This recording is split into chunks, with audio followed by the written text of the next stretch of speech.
दो चार को बेहोश होगी सब।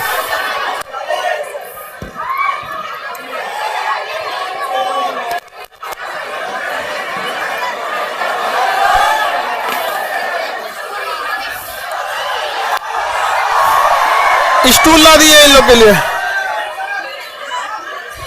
बाकी तुम लोग खड़े क्यों, बैठो जल्दी। स्टूल गोदाम में से स्टूल कहाँ है? सारा स्टूल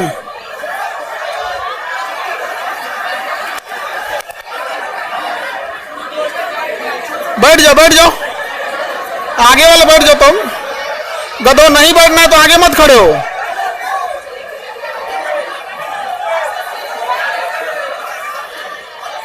ये बीच वाले बच्चे जल्दी बैठो,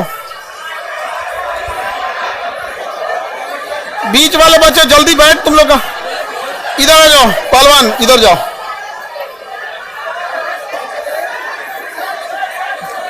तुम इधर जाओ, बीचों में कुछ खड़ा हो जाती है। बाबू आप बैठ जाओ, तुम लोग पढ़ाएंगे कब हम?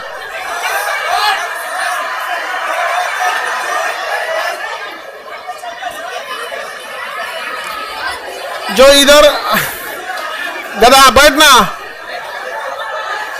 बाबू तुम लोग साइड दीवार से सट के खड़े हो जाओ, बीच में खड़े होगे तो डिस्टरबेंस होगा। जल्दी बैठ जाओ। हॉल नंबर 16 में जितने बच्चे हैं जल्दी जल्दी बैठ जाओ बाबू।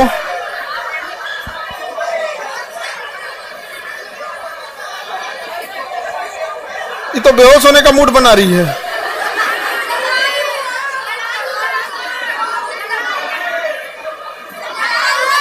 लड़ाई की है। तुम तो शाकाहारी है, वीगन है, उस पे से लड़ाई कैसे करे? फिर फायदा क्या तुमको शाकाहारी होगा? तो हमसे बोलोगी ना, समझे? नहीं कोई बात नहीं, मुंह से नहीं बोला कर लो, ऐसे मारना होना वो अलग चीज है। मुंह से बोलने लगती है लो तो दिक्कत होता है। एक काम करिए, जिसको जगह नहीं है दरवाजा खोलिए, उनको बाहर दूसरे हॉल में बैठाइए। जगह जिनको, जो लोग नहीं एडजस्ट हो पाओगे, बीच में जो ऐसे लाइन लगा के खड़े हो गए हो तुम लोग चीन की दीवार बन के, उसके पीछे कैसे दिखेंगे? जो बीच में खड़े हो, पीछे वाले बच्चे आप एक लाइन आगे लगा लियो, इस वजह से डिस्टर्ब हो रहा है। वहीं बैठ जाओ आराम से। कल आप देखने रहा था, ये लड़कियों के बीच में कहां चला है? उधर लड़की है साहब।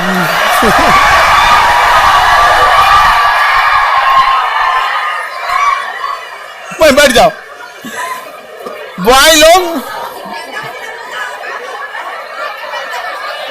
इधर जो लड़की बैठेगी सबका पैर सामने है ना, कोई जल्दी बैठो, एक ही साइड बैठो ना, उधर बॉयज बैठा देंगे।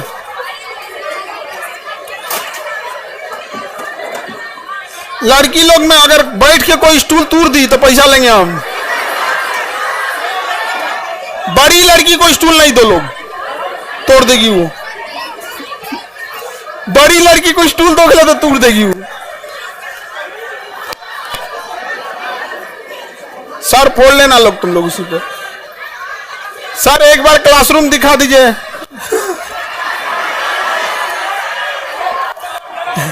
रुको क्लासरूम दिखा देते हैं एक बार। एक क्लासरूम ऐसे कैसे दिखाएंगे, एक वीडियो बना के तुम लोग को भेज देते हैं।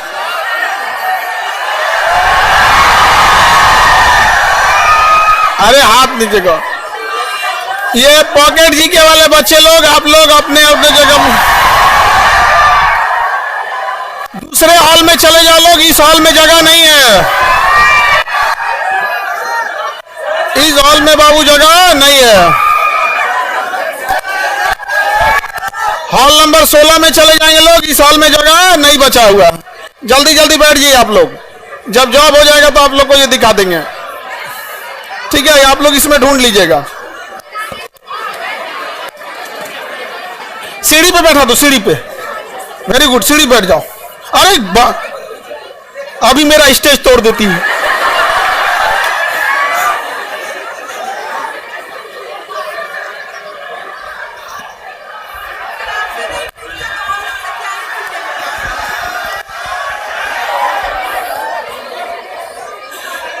ये तुम इधर जो लड़का बैठ रहा है सब, तुम लोग ठीक आराम से एडजस्ट हो जाओ, बैठ जाओ, बमनी आगे स्टूल लगा लो। हाँ ठीक है, अब वहीं बैठो ना, ठीक तो इतनी कहीं और हट जाओगी तुम। छोटकियन सबको दे, तुमसे बहुत बिलार होती है सब गांव में, तुमसे बहुत बिलार घूमते हैं सब। अब शांति से बैठो, सुनो, अब हल्ला कोई नहीं करेगा। वो बीच में जो बच्चे खड़े हैं ना, जो खड़े हैं, पीछे वाला गेट खोलिए। अब तोरा कौन सी दिक्कत हो रहा है, उस साइडवा में है तो शांति से रहो ना तुम। यहाँ पे लिखने में कौन सी का लिखना है तुमको, बैठ गए वही बहुत, हम उधर कराएं कि तुम लोग का समझाएं। हल्ला नहीं करो लोग, और तुम लोग तो साइड साइड में एडजस्ट हो जाए। जो बीच में लाइन से खड़े हैं ना बच्चे, उनको या तो एडजस्ट कर दीजिए तो दूसरे हॉल में ले जाइए, क्योंकि उनकी वजह से पिछवा ना 200-300 बच्चों को दिक्कत हो रहा है। जो खड़े हो सामने, या तो जो बैठो ना तुम लोग, जो खड़ा रहेगा लाइन से वो लग जाएंगे हॉल नंबर 16-17 में, ले जाइए।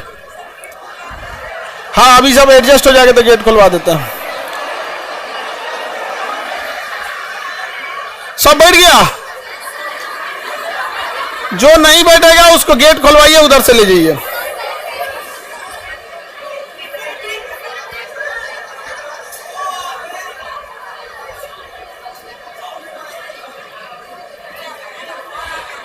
ऑनलाइन वाले लोग, सर साउंड क्लोज है सर, देखो वो तुम्हारा साउंड क्लोज है, उसे अनम्यूट करो। एप्लीकेशन में साउंड अपना अनम्यूट करो, ठीक है।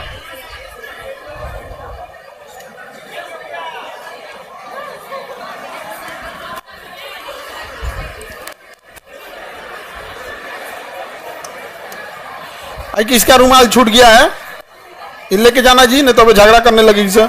मेरा रुमाल, लकी रुमाल छूट गया, लकी रुमाल छूट गया। इन का रुमाल वो लकी रहता है।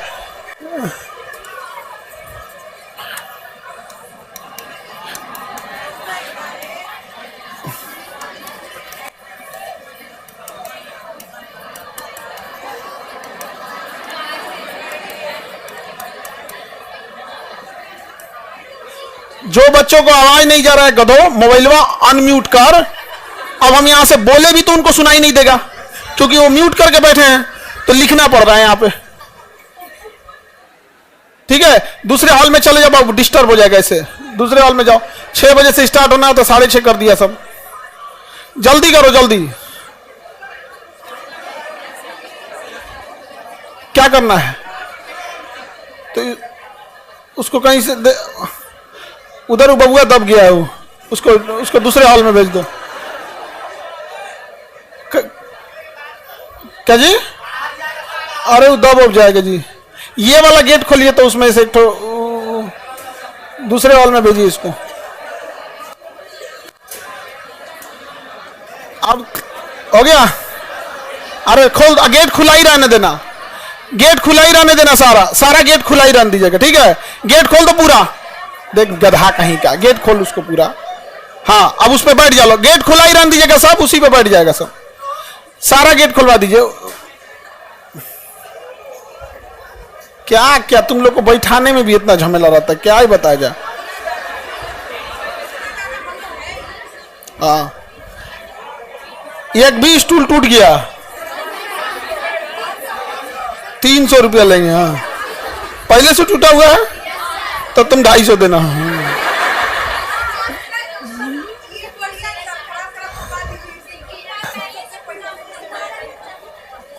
उस सब पहले कोई स्टूल बॉयज को दिया नहीं जाता है, स्टूल गर्ल्स को दिया जाता है, और टूटा है तो कौन तोड़ी है? बड़ी लड़की।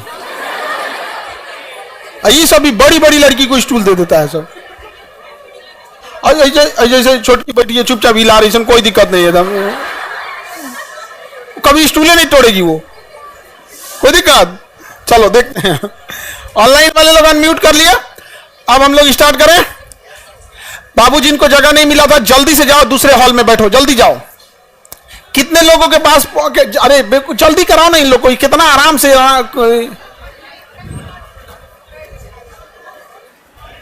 जल्दी हटाओ, बस फाइनल करो जल्दी। अब डिस्टर्ब बार बार नहीं करो। अंदरवा कहां आ रहा है तुम लोग? अंदर नहीं आना।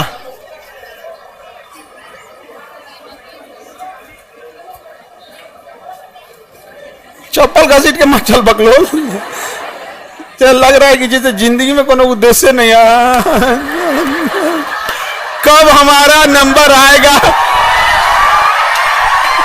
कब हमको यमराज ले जाएंगे, भूल गए। जब आप चल रहे कॉन्फिडेंस रहना चाहिए ना भाई। आप विद्यार्थी हैं, जा रहे हैं तो रहना चाहिए, हाँ हमें रूम पे पहुंचना है, जल्दी क्लास जल्दी पहुंचना है, पढ़ाई करना है। तो बिना उद्देश्य का डगर रहा है। जब भी मन तब चलाना है। चलें स्टार्ट करें।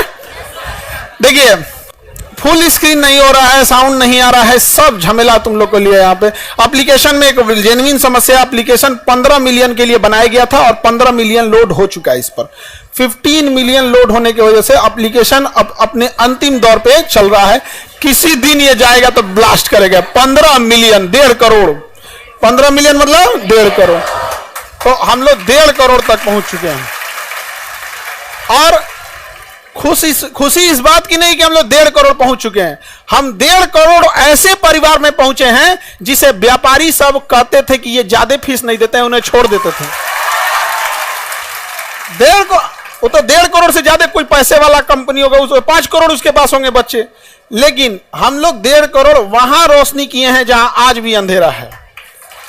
तो आप लोग भी अच्छे से मेहनत करते रहिए और सक्सेस होके जाइए।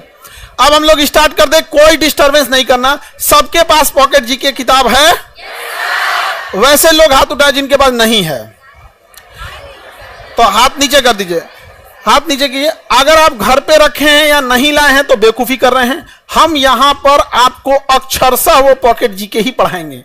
समझ में आ गया कि नहीं आ गया? कोई अलग से नहीं बताएंगे। देखिए पटना का एक खराबी बता देते हैं, स्पेशली जीएस चीजों में। जो चीजें पढ़ाई जाती है पुलिस के एग्जाम में वही चिपका दो, रेलवे एग्जाम में वही चिपका दो, टीचर के एग्जाम में वही चिपका दो, बीपीएससी में वही चिपका दो, दरोगा में। ये सबसे घटिया चीज होती है यहाँ पे, इसलिए अलग नहीं हो पाता। यहां पर हम लोग अक्षरशः क्या पढ़ने वाले हैं? पॉकेट जी का। इसलिए आपको फाउंडेशन में ना आप कॉपी किताब कुछ भी नहीं लेते तो हम कुछ नहीं बोलते थे, लेकिन यहां आपको पॉकेट जी के लेकर आना है। और ये जो फुल स्क्रीन कर रहे हो, हाफ स्क्रीन पे पढ़ो, नहीं हो रहा है तो ठीक है। मुंबई में आपका पॉकेट जी के नहीं मिल रहा है सर, तो बांद्रा में तो मिल, भाई ऐसा नहीं होगा। अब बांद्रा कुर्ला या 2 जगह से अब लेके गए हैं लोग, यहां से वहां के डीलर। मिल जाएगा बाबू, देखियो यहाँ पे थोड़ा सा ढूंढना। हाँ ऑनलाइन मंगा लो। तुमको अगर जाओगे फिर मान के चलोगे तुम उधर होगे साउथ मुंबई में, इधर आओगे तो तुमको 200 किराया लग जाएगा, 150 की किताब रहेगी। बहुत महंगा शहर है जी मुंबई, बहुत। आगे बढ़ते हैं। तब हम लोग पॉकेट जी के सबके पास रहना चाहिए। हम लोग डेली पहले समझ जाओ यहाँ पे नियम कानून। बाकी जितने हॉल के बच्चे हैं ध्यान से समझते रहना। हम लोग एक दिन में 2 सब्जेक्ट लेके चलेंगे। स्टार्ट करेंगे बायोलॉजी और पॉलिटी से। जब बायोलॉजी और पॉलिटी खत्म हो जाएगा, तब हम लोग इसको स्टार्ट करेंगे ज्योग्राफी और फिजिक्स। समझ में आ गया? तो एक साइंस का रहेगा, एक आर्ट्स का रहेगा। समझ में आ गया कि नहीं आ गया? और उसी में हफ्ते में का जो करंट अफेयर रहेगा, तो फ्राइडे का दिन जो रहेगा, हफ्ते में एक दिन, जैसे पॉकेट जी के में हफ्ते में एक दिन, पूरे हफ्ते का करंट अफेयर उस दिन 3 सब्जेक्ट हो जाएगा। बस एक दिन बस ऐसा होगा। पूरे हफ्ते में डेली का सारा करंट अफेयर जरूरत का नहीं होता है। जो मेन होगा हफ्ते में एक दिन बता देंगे, ठीक है? किसी दिन वो आपको बता देंगे। कोई जरूरी नहीं है कि वो फ्राइडे को या थर्सडे भी हो सकता है। तो ये शेड्यूल रहेगा, मतलब 2 सब्जेक्ट आपका चलेगा। स्टार्ट होगा आपका बायोलॉजी और पॉलिटी। बायोलॉजी और पॉलिटी आपको 480 पेज है लगभग, इसमें 450 पेज मोटा मोटी समझिए। 460, 484, मतलब लमसम 500 पेज है। हाँ लमसम कितना पेज है? 500 पेज। हम लोग 2 सब्जेक्ट लेके चलेंगे और बहुत अच्छे से हम लोग इसको रिवीजन करते चलेंगे। इसको कुछ नहीं करना है, जो यहां हम आपको बोल रहे हैं वो हमारे साथ बोलते हुए याद करना है और रूम पे जाना है, उसको एक बार देखना है, सामने वाले को पकड़ा देना है कि ये पूछो। उससे कहिएगा दिमाग मत लगाओ, जो लिखा है उसको पूछ। समझ में आएगा? कोई दिमाग नहीं लगाना, लिखा है उसको पूछ। कई बच्चों क्या करते हैं ना, जैसे मान के चलिए आप 2 लोग पढ़े हो, समझ जाओ इधर इधर समझो, जैसे ये दो लड़की पढ़ी हैं सब, तो इसको भी याद है, इसको भी याद है, तो सुनने के टाइम क्या करेगी, ये याद है ना, तो किताबों नहीं देखी, आते से अच्छा बताओ तो लैमार्क का बुक का नाम, ये इतना टाइम लॉस की, इसका दिमाग लगाने की जरूरत नहीं है। देखिए लैमार्क के किताब का नाम, लैमार्क ने कौन सा सिद्धांत दिया, डार्विन का कौन सा सिद्धांत, एक एक सेकंड का यूज कीजिए। विद्यार्थी जीवन में सबसे बहुमूल्य चीज होती है एक एक सेकंड, ठीक है। अगर आपको अपना कॉन्फिडेंस चेक करना है तो किताब बंद करिए, अपने से पूछ के देखिए यहाँ पे, लेकिन जब एक दूसरे का सुन रहे हैं, कोई समय और कोई विद्वान बनने की कोशिश नहीं करना है। स्पष्ट जो लिखा है खट खट खट खट पूछिए, और उधर वो जवाब दे पाया या दे पाया, अपने डिस्कस कर रहे हैं लोग, तो वेट नहीं करना, नहीं याद है आगे बढ़ो। इन्हें की लैमार्क की किताब आई, एगो ईंटा रखना लोग, सरकारी ईंटा मार देना मुंह पे, धाए दे यहाँ पे, याद है तो सुना, नहीं याद है तो आगे बढ़। समझ में आ गया ना, पूछने में लेट करना है ना लेट। और एक और चीज करना लोग, सबसे अच्छा तो रहेगा तुम लोग आखिर फोनवा पे बतिएबे करते हो,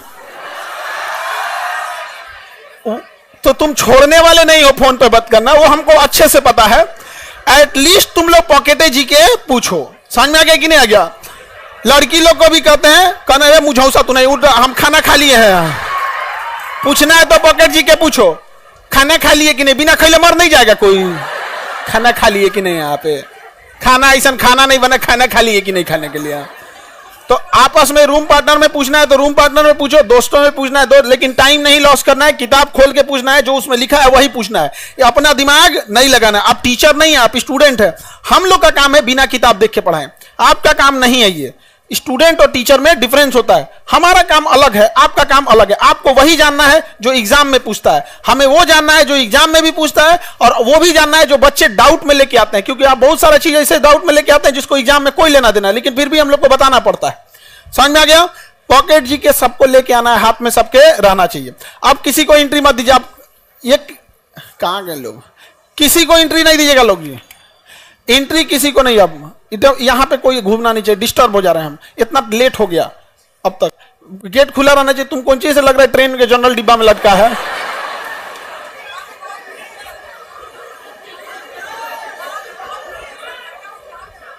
हाँ बहुत भीड़ है वहां पे, लड़का सबको जितना तकलीफ में वो पड़ता है सब ना, इसीलिए ना मानते हैं उन सबको।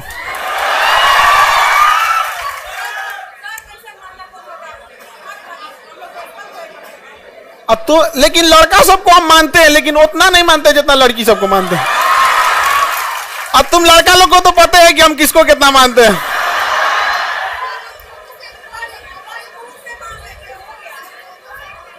मुंह से मानते हैं लड़का सबको जी, हमारा किडनी, फेफड़ा, स्प्लीन, हड्डी, सब चीज से मानते हैं आप लोग को। तो अब आप लोग को पढ़ाई करना है, और रिवीजन के लिए अब आपको टेंशन नहीं लेना है। अरे स्टार्ट किया जाए, किस सब्जेक्ट से, बायोलॉजी। आपके पास पेज नंबर कितने पे है बायोलॉजी, लास्ट में होगा, लास्ट में होगा, पता 380, पेज नंबर 380 पे है, पेज नंबर 380 है, 380, पेज नंबर 380 खोलो, पेज नंबर 380 खोलो।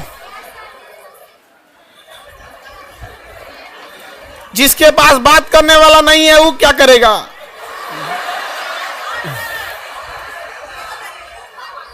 रूम पार्टनर से बतियाओ, दोस्तों से बतियाओ, नहीं मिल रहा तो घर में बाबा दादा को देखो पढ़ाओ। समझ में गया, बाबा को पढ़ाओ, लेकिन पढ़ाओ। जो दूसरों के हाथ में मेहंदी लगाता है उसका हाथ खुद भी लाल हो जाता है। समझ में आ गया कि नहीं आ गया। हम मेहंदी लगाने के लिए नहीं कह रहे हैं। और इस तरीका तुम हैंडीकेप हो, तुम्हारे बगल में, हाँ हैंडीकेप हो, नहीं है वो, हैंडीकेप नहीं है, चलो ठीक है, तब कोई दिक्कत नहीं। भीड़ भाड़ में थोड़ा सा संभाल लेना आप लोग। अब स्टार्ट करते हैं हम लोग। तुमको पीटेंगे पहलवान हम। देखो ध्यान से, हल्ला नहीं करो, आगे बैठ के बोलते हो लोग ना तो आवाज यहां तक आने लगता है, फिर दिमाग डिस्टर्ब हो जाता है। पीछे वाला थोड़ा बहुत चल जाता है, यहां तक आवाज नहीं आता है। अब सुनो ध्यान से, हम लोग अब स्टार्ट कर रहे हैं किससे, बायोलॉजी। आधा टाइम हम बायोलॉजी पढ़ेंगे और आधा टाइम पॉलिटी। सबके पास है, पेज नंबर कितना है, 380।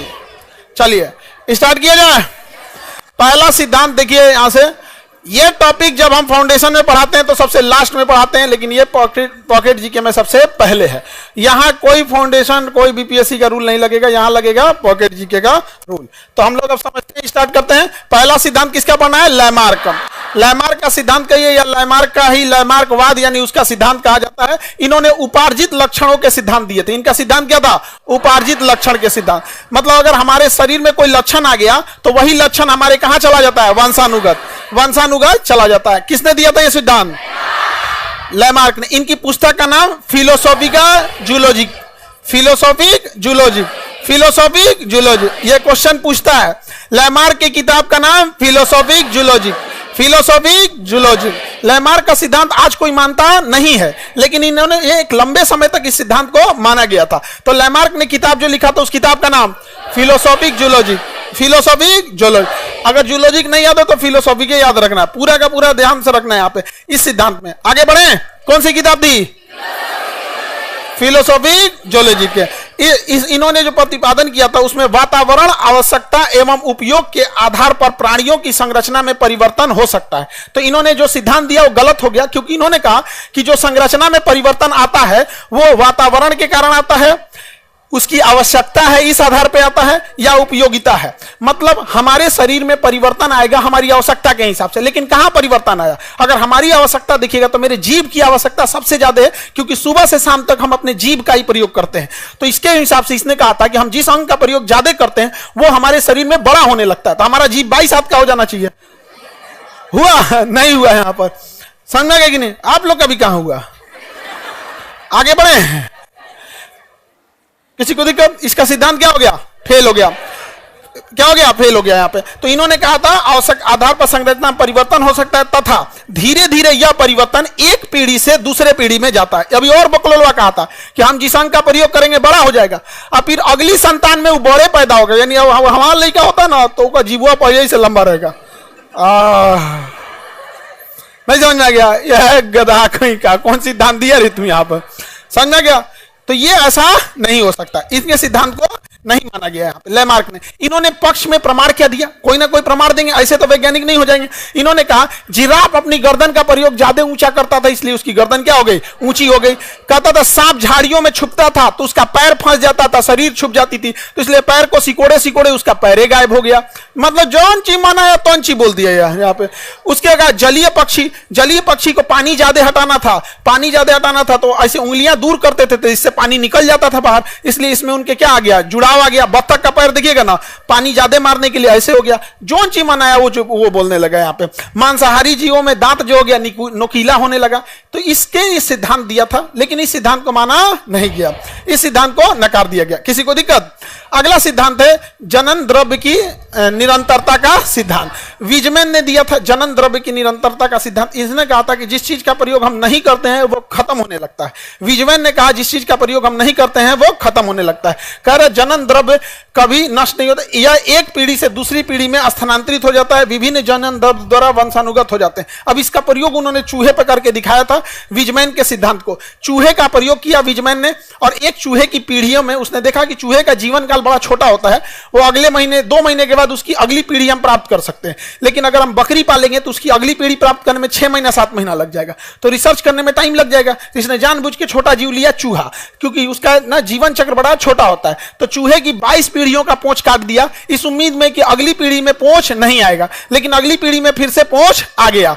दूसरा एक और देखेंगे, भारत में देखेंगे, भारत में सदियों से कान छेदने की क्या चल रही है परंपरा। अगर यही सिद्धांत है तो अगर हर लड़की का कान छेदाया रहता है तो आखिर जब सदियों से छेदा के कान आ ही रहा है तो क्यों ना लड़की जब पैदा हो तो उसका ऑटोमेटिक कान में क्या कान छेदाया ही रहे। लेकिन ऐसा नहीं होता है, कान बाद में क्या करना पड़ता है? छेदवाना पड़ता है कान में। यहाँ समझ में आ रहा है कि नहीं आ रहा? तो विजमैन का भी सिद्धांत क्या हो गया? फेल हो गया। विजमैन का सिद्धांत फेल हो गया। किसी को दिक्कत? तो ये सभी चीजें क्या हो गए? फेल हो गया। सभी उपार्जित लक्षण या वातावरणीय विभिन्न वंशानुगत नहीं होते हैं। मतलब जो हमारे शरीर में लक्षण है वो जरूरी नहीं कि हमारा वंशानुगत हो या वातावरण के हिसाब से हो। यह परिवर्तन अचानक होता है, जिसको सिद्धांत को दिया था D bridge, Hugo de bridge ने दिया था। अब देखते हैं डार्विन का सिद्धांत। डार्विन और डी ब्रिज यही दो का सिद्धांत सक्सेस रहा। लैमार्क और विजमैन का सक्सेस रहा, लैमार्क का फेल हो गया। अब क्वेश्चन क्या पूछेगा? जिराफ का सिद्धांत लैमार्क, सांप का पैर गायब हुआ लैमार्क, चूहा पे प्रयोग विजमैन, चूहे पे प्रयोग फिलोसॉफिकल ज्योग्राफी का किसकी पुस्तक है? लैमार्क को सिद्धांत को माना गया, नकार दिया गया? क्या किया गया? नकार दिया गया। अब आते हैं कौन सा सिद्धांत में? डार्विन का सिद्धांत। कौन सा सिद्धांत? डार्विन। अब समझना क्वेश्चन कहां से आएगा। डार्विन का सिद्धांत। कौन सा सिद्धांत? डार्विन का सिद्धांत। डार्विन के सिद्धांत को कहते हैं प्राकृतिक वर्ण का सिद्धांत। कौन सा? प्राकृतिक वर्ण। अब इधर समझो सब लोग ध्यान से, प्राकृतिक मतलब नेचर, वर्ण मतलब सिलेक्शन। नेचर जिसे सेलेक्ट करेगा वही जिंदा रहेगा। किसने बोला था? डार्विन। नेचर जिसे सेलेक्ट करेगा वही जिंदा रहेगा। किसने बोला? डार्विन ने बोला। किसने बोला? डार्विन। जैसे कोरोना पैदा तो हो गया, कोरोना पैदा तो हो गया, उसने नेचर से लड़ने का बड़ा प्रयोग किया। अभी हम सारा सिद्धांत बता देंगे। तो देखिए डार्विन ने क्या बोला? नेचुरल सिलेक्शन, प्राकृतिक वर्ण, नेचुरल सिलेक्शन, प्राकृतिक वर्ण। किसने बोला? उपार्जित अंग का सिद्धांत लैमार्क। उपार्जित अंग, नेचुरल सिलेक्शन, फिलोसॉफिकल ज्योग्राफी का लैमार्क। चूहे पे प्रयोग विजमैन, चूहे पे प्रयोग Weizmann. Natural selection, origin of the species Darwin. Darwin की किताब का नाम origin of the species. Darwin की किताब, डार्विन का किताब origin of the species, origin of the species. दोनों का किताब पूछेगा और ये आगे भी पूछेगा। देखिए डार्विन का सिद्धांत कितना बेहतरीन था। डार्विन के प्रमुख सिद्धांत में सबके जीव जंतु में संतान उत्पन्न करने की प्रचुर क्षमता होती है। यानी कोई भी जानवर हो उससे बहुत सारे संतान उत्पन्न कर सकता है। इतना ना संतान उत्पन्न कर दिया कि हम दो, हमारे दो, छोटा परिवार, संपन्न परिवार, सुखी परिवार, ये सब करना पड़ गया, नहीं तो भर देता पृथ्वी। नहीं समझ में गया? मुर्गा मुर्गी को देखो, डेली कटा रहा है मुर्गा, फिर भी कम नहीं हो रहा है। कितना काट जा है, जो पैदा हो गया तो ना को काट दे रहा है, जो नहीं पैदा हुआ उसका अंडा भूज के खा जा रहा है, फिर भी कम नहीं हो रहा है। तो इसी ने बोला था संतान उत्पन्न करने की प्रकृति क्षमता। गुड नाइट जलाते हैं, कॉइल जलाते हैं, सड़क पर धुआं छोड़ता है, फिर भी मछड़वा पैदा हो जाते हैं सब, क्योंकि संतान उत्पन्न करने की प्रबल क्षमता। समझ में आ गया? किसने बोला था? किसी भी जीव को, जंगल में शेर है, सांप है, मौसम है, गर्मी है, बरसात है, बाढ़ में इतने जानवर मरते हैं, फिर भी जानवर कम नहीं होते हैं सब। समुद्र में शार्क मछली है, वेल मछली है, घोटती मुंह खोल के एक बार पूरा खा जाती है, फिर भी वहां कम होने वाले नहीं है। तो प्राकृतिक जन्म का सिद्धांत, प्रचुर क्षमता होती है जनन की, प्रचुर क्षमता। दूसरा क्या बोला था? जीवन संघर्ष अंतर जातीय। जीवन के लिए क्या होता है? संघर्ष होता है। पैदा तो हो गए, अब जीवन के लिए संघर्ष होगा। जीवन के लिए संघर्ष कैसा होगा? अंतर जातीय, अपने लोगों से खतरा। कुत्ता का बच्चा पैदा होगा, बड़का कुत्ता मार देगा। शेर पैदा होगा, दूसरा का शेर मार देगा। बिल्ली का बच्चा पैदा हुआ, नहीं देखी तो दूसरा मार देगा। मुर्गी का बच्चा पैदा हुआ, नहीं देखे तो कौआ के मार देगा। यहाँ और उसके बाद अंतर जाति, मतलब सेम जाति में मार सकता है, दूसरा भी मार सकता है। जैसे कुत्ता कुत्ता को काट लिया, अंतर जातीय संघर्ष। कुत्ता को आके कोई दूसरा जानवर आके मार दिया, अंतर जातीय। जैसे बकरी के बच्चा को कुत्ता काट लिया, अंतर जातीय। अंतर जातीय, एक कुत्ता के बच्चा को दूसरा कुत्ता के बच्चा का, यानी ये दोनों संघर्ष किसके लिए? जीवन। अगर मान के चलिए कुत्ता के बच्चा को, कुत्ता का मान के चले बकरी है या कुत्ता का बच्चा, उसको दूसरा कुत्ता का बच्चा कुत्ता नहीं काटा तो अंतर जातीय लड़ाई से बच गया, जातीय लड़ाई से बच गया। शेर और नहीं खाया तो अंतर जाति से बच गया। इससे बच जाएगा ना तो ठंडा मार देगा उसको। वातावरण ही है सिद्धांत, वातावरण से नहीं लड़ पाएगा, या तो ठंडा मार देगा या तो कुछ मार देगा। यहाँ पे समझ में आ गया कि नहीं? क्या ठंडा मार देगा? नहीं तो गाड़ी उड़ी से कचरा आ जाएगा। देखिएगा ज्यादातर कुत्ता मरते हैं कचरा उचरा के। तो जनन उत्पन्न करने की क्षमता है, लेकिन जीवन के लिए क्या है? संघर्ष है। किसने बोला? किसने बोला? डार्विन ने बोला। उसके बाद क्या क्या? विभिन्नताएं क्या होंगी? विभिन्न। इतना पैदा होंगे सब, इतना पैदा होंगे सब कि एक जाति से दूसरी जाति भिन्न हो जाएगी। एगो देसिया कुत्ता अलग, सीबीएसई वाला अलग, गोर कुत्ता अलग, एगो डाबरमैन होता है एकदम पातर कूदते रहता है ऐसे यहाँ पे अलग, एगो एकदम कोढ़िया होते हैं सब। समझ में? लेब्राडोर खा के इतना मोटा आ जाएंगे सब, सुअर ऐसा। समझ में आ गया कि नहीं? कुछ कुछ कुत्ता होते हैं सब दुबरा, एकदम कितनों खाएंगे सब दुबराइले रहेंगे। यानी जन्म होगा तो उसमें क्या हो जाएगी? विभिन्नताएं आ जाएंगी। क्या आ जाएंगी? विभिन्नताएं आ जाएंगी। किसने बोला? जन्म के बाद विभिन्नता आएगी कि नहीं आएगी?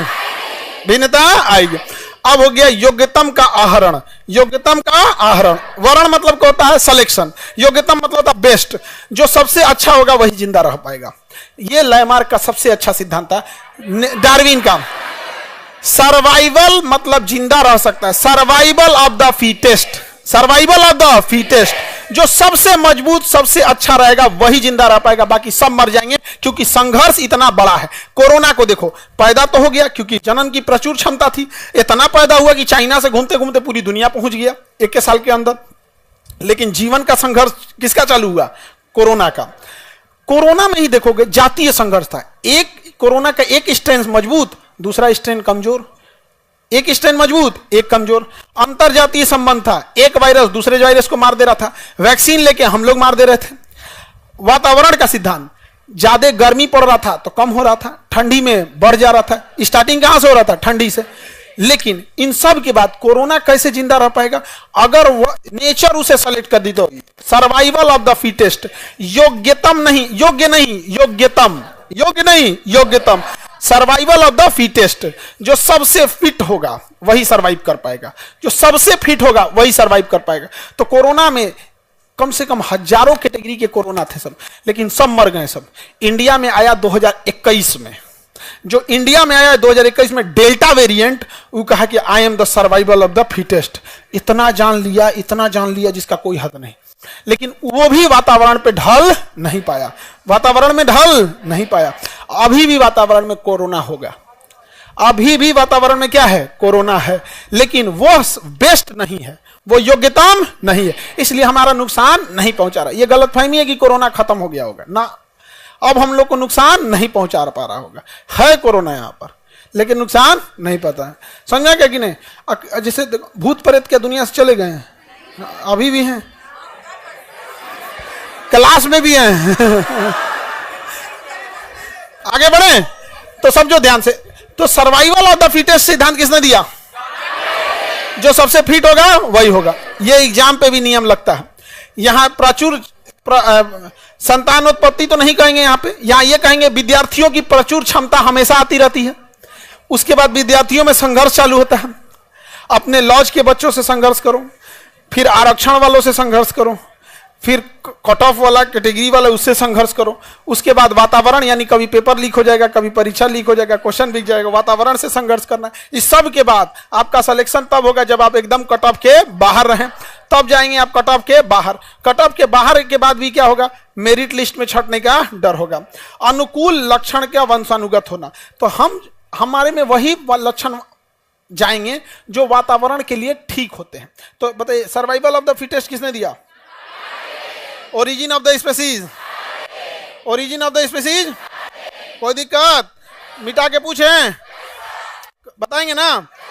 जैसे कश्मीर जैसे ठंडे जगह पे, वहां बहुत सारे ऊंट जन्म लिए होंगे। किसी ऊंट के ऊपर चर्बी कम होगी, किसी पे चर्बी ज्यादा होगी। कौन जिंदा रहेगा? जिस पे चर्बी ज्यादा होगी। कश्मीर में 2 तरह का ऊंट जन्म लेगा, एक के शरीर पे बाल नहीं होगा, एक के शरीर पे बहुत ज्यादा बाल होगा। कौन जिंदा रहेगा? क्योंकि जो सबसे योग्य होगा वही जी पाएगा, और उसी के बच्चे आगे जी पाएंगे। ऐसा नहीं कि कश्मीर में क्या बिना बाल वाला ऊंट नहीं रहा होगा, रहा होगा, लेकिन वो संघर्ष में मराया होगा। किस संघर्ष में? अपने अंतर जाति में, अंतर जाति में नहीं, वातावरणीय में। मराया किस में? डायनासोर किस में मराया? वातावरणीय में। जितना दुनिया में से गया है किस में? वातावरणीय में। अब जो बच गया उसी के संतान जिंदा रहे, नहीं तो इसमें जैसे मान के चलिए किसी का लड़का हुआ, उड़ने लगा, वो क्या हो गया? उड़ने लगा। यहाँ पे अब हो गया दिक्कत, पैदा तो हो गया वो उड़ने वाला, अब उसका संघर्ष चालू होगा। पैदा हो गया, अब क्या होगा? जीवन के लिए संघर्ष। जैसे उड़ेगा बानर ढकेल देगा उसको, इको ने पेड़ पे बैठेगा बंदर ढकेल देगा, उसे ढकेल दे, ड्रोन से टकरा जाएगा। इधर उधर वातावरण में बारिश होगा, कहीं घेरा गया, बिजली गिर गया उसके ऊपर, कुछ ना कुछ होगा, उसको मराएगा वो यहाँ पे। नहीं तो कहीं पोल पे बैठेगा, ट्रांसफार्मर पे मरा जाएगा, यहाँ पर खत्म हो जाएगा, क्योंकि वह योग्यताम नहीं है, योग्यताम नहीं। लेकिन अगर वो अपने आप को कैसे बचा ले गया, अगर अपने आप को बचा ले गया, अगर वो फिट बैठ गया, सर्वाइवल ऑफ द फिटेस्ट, अगर इस वातावरण में फिट बैठ गया, फिट बैठ नहीं पाएगा। रीजन समझो, उसके पास पंख होगा तो रूल है कि पंखवा गर्मी के दिन में झड़ जाना चाहिए, क्योंकि पंख इतना गर्म होता है कि गर्मी के दिन में झड़ेगा नहीं ना तो मर जाएंगे सब, तो उसका पंख झड़ जाना चाहिए। अगर पैदा हो गया और पंखवा नहीं झड़ा गर्मी के दिन में तो गर्मी से मर जाएगा। अच्छा, कहीं उल्टा हुआ, ठंडी के दिन में झड़ गया तो ठंडा मार देगा। ठंडी के दिन में नया पंख आना चाहिए, तो उसको 50 गो झमेला है जिंदा रहने के लिए। 50 झमेला, इस सारा झमेला के बाद अगर वो बच गया तब उसकी संतान उत्पत्ति होगी और उसकी संतान और हम लोग में लड़ाई होगा। एक समय आएगा हम लोग को नोच नोच के फेंक देगा सब, और उसके बाद वो अपना दुनिया बनाएगा सब। जैसे हम लोग कभी तेलंगाना का जंगल साफ करो, कभी मुंबई का आरे जंगल साफ करो, कहीं कहीं साफ करो, हम लोग बच गए हैं, हम लोग इस पृथ्वी पे बच गए। नहीं तो आज से जाके देखो 10,000 साल पहले उघारे घूमता था मानव। नहीं समझ में आ गया? धीरे धीरे क्या हो गए? फिट हो गए। तो सर्वाइवल ऑफ द फिटेस्ट किसने बोला था? Survival of the fittest, natural selection, किताब का नाम origin of the species. Darwin का सिद्धांत याद रहेगा। आगे बढ़ जाए तो वंशानुगत कौन सी चीजें जाएगी? जो वातावरण के लिए ठीक है वही कहां जाएगी? वंशानुगत। बाकी वंशानुगत नहीं जाएगा। जैसे कोई छांगूर हो गया, कोई क्या हो गया? छांगूर हो गया, उसकी 6 उंगली निकल गई, तो वातावरण में क्या हेल्प कर रहा है?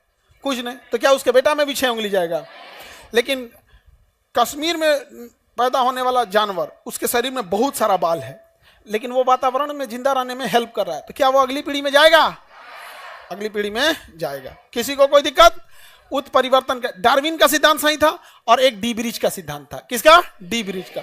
डी ब्रिज का सिद्धांत का नाम है उत्परिवर्तन। डी ब्रिज के सिद्धांत का नाम, डी ब्रिज का सिद्धांत याद रहेगा। अचानक से हुआ परिवर्तन क्या कहलाता? उत्परिवर्तन। अचानक से हुआ परिवर्तन, उत्परिवर्तन। कोई दिक्कत? जैसे आप अभी समझाएं, अचानक से कोई बच्चा जन्म लिया जिसका पंख रहेगा, तो वो क्या कहलाएगा? उत्परिवर्तन। तो जब भी उत्परिवर्तन होगा, जब भी क्या होगा? उत्परिवर्तन, तो उसके बाद किसका नियम लग जाएगा? डार्विन का। उत्परिवर्तन से जन्म तो ले लेंगे, उत्परिवर्तन से क्या ले लेंगे? जन्म तो ले लेंगे, लेकिन जीवन के लिए संघर्ष हो। वो या तो वातावरण मार देगा, या तो उसी के जाति वाला मार देगा, या उसके बाहर वाला जाति वाला मार दिया, और नहीं मराया तो एक लंबे समय तक अपने आप को वो योग्य सिद्ध नहीं कर पाएगा, मर जाएगा। कई बार देखिएगा किसी गांव में कभी सुनते होंगे कोई ऐसा बच्चा जन्म लिया जिसका 3 गो आंख हो गया। कई बार ऐसा होता, अजीब टाइप का जन्म ले लिया, यहाँ पे पूंछ रह गया, यहाँ पे जन्म तो लेने को ले लिए, वो कहलाएगा उत्परिवर्तन। अचानक से होने वाला परिवर्तन, उत्परिवर्तन। लेकिन उत्परिवर्तन सिद्धांत किसने दिया? D bridge. अरे उत्परिवर्तन सिद्धांत, डी ब्रिज। उत्परिवर्तन से जन्म तो ले लेते हैं, उत्परिवर्तन से क्या ले लेगा? जन्म। उत्परिवर्तन से क्या ले लेगा? लेकिन सरवाइव करेगा? सरवाइव किससे करेगा? डार्विन से। किसे करेगा? डार्विन से। अगर सारा लड़ाई जीत गया तो सरवाइव कर जाएगा।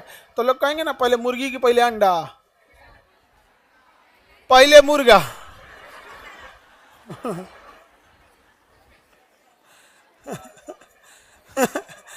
पहले मुर्गी की पहले अंडा, पहले मुर्गा।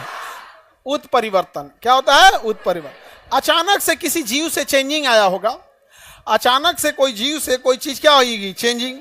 और वो चेंजिंग धीरे धीरे डार्विन के नियम पे फिट बैठ गई होगी, अपने आप को बचा ली होगी, और वही बचाते बचाते बचाते बचाते एक नए जीव का रूप ले लिया। समझ में आ गया कि नहीं आ गया? नया जीव क्या कर लेता है? रूप ले लेता है। यहाँ पे जैसे देहात में एक मछली होती है मांगुर मछली, उस पर बैन लगाया गया है मांगुर मछली पे। मांगुर मछली दूसरे मछली को खा जाती है, और सड़ा गला कुछ भी दीजिएगा सब खा जाएगी मांगुर मछली। उसको बीमारी के कारण मजे सड़ा गला कुछ खा जाएगी, और उसको लोग खाएंगे तो हो जाएगा। इसे थाईलैंड के लोगों थाईलैंड में उगाया गया था। तो थाईलैंड में जब इसे उगाया गया था ना, तो मांगुर मछली को इसलिए उसमें उत्परिवर्तन किया गया। अचानक उसके जीन में परिवर्तन किया गया। जब परिवर्तन किया गया तो मर गई, कुछ ही दिन बाद मर गई। लेकिन वो 15 दिन में बहुत ज्यादा उसका शरीर बढ़ गया था। थाईलैंड के वैज्ञानिकों ने देखा ना कि इसको कैसे भी करके उत्परिवर्तन लाया डी ब्रिज के सिद्धांत से, लेकिन जिंदा रखना है डार्विन के सिद्धांत। तो पहला संघर्ष इसने जन्म ले लिया वातावरण से, तो उसे टब में पाला, सब बैक्टीरिया वायरस से बचाया, सब वैक्सीनेशन दिया, सब वातावरण को एकदम टेम्परेचर का अनुकूल रखा, सब धीरे धीरे धीरे धीरे करके उसी के हिसाब से उसे भोजन दिया, सब और भोजन दे दे के उसको जिंदा रख लिया सब। और 1-2 साल जब जिंदा रह गया ना, अब उससे जो प्रजनन हुआ, अब वो वातावरण से क्या करने लगा? एडॉप्ट करने लगा। इससे थाईलैंड के लोगों को फायदा क्या हुआ? वो तालाब खोदते थे और उसमें मछली डालते थे, और मछली को खुदे चारा देते थे खाने के लिए, अपना चारा देते। और वो मछली जो अन्य मछलियां 6 महीने में बड़ी होती थी, वो 2 महीने में बड़ हो जाती थी। तो उन लोग को खाने के लिए सहूलियत हो जाता था।